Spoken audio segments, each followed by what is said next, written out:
उपमुख्यमंत्री एकनाथ शिंदेंनी दिल्लीमध्ये घेतली अमित शहांची भेट, तर शहांसोबत शिंदेंची 45 मिनिट चर्चा। सर्व फुटीर खासदारांसह श्रीकांत शिंदे, भाजपचे राष्ट्रीय अध्यक्ष नितीन नवीन देखील राहिले उपस्थित। केंद्रात शिवसेनेला एक कॅबिनेट आणि राज्यमंत्रीपद मिळणार, श्रीकांत शिंदेंच्या वाट्याला कॅबिनेट मंत्रीपद। राज्यमंत्रीपदासाठी फुटीर खासदारांमध्ये रस्सीखेच अशी सूत्रांची माहिती।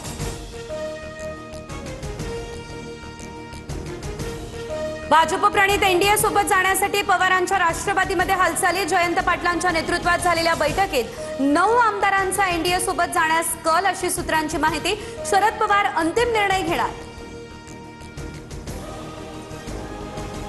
राष्ट्रवादी काँग्रेस पक्षाचा अर्थ खात्यावर दावा कायम, तर पक्षाचे प्रमुख नेते लवकरच मुख्यमंत्री फडणवीस यांची घेणार भेट, सूत्रांची माहिती।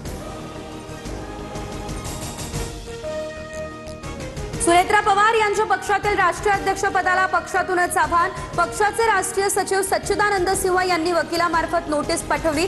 पुन्हा निवडणूक घेण्यासह कार्यकारिणीची यादी रद्द करण्याची देखील मागणी। उद्धव ठाकरेंनी रामरक्षेची 2 पानं तरी वाचून दाखवावी, मुख्यमंत्री फडणवीस यांचा टोला।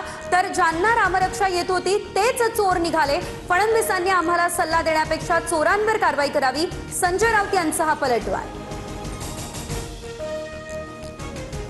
2029ला वरळीमधील आमदार खासदारांना रिटायर्ड करायचंय, शिंदेंच्या शिवसेनेच्या मिलिंद देवरांचा हा इशारा। तर काहींनी वरळी सातबाऱ्यावरती लिहून घेतली आहे। सचिन अहिर यांच्याकडून नाव न घेता आदित्य ठाकरे यांच्यावरती ही टीका।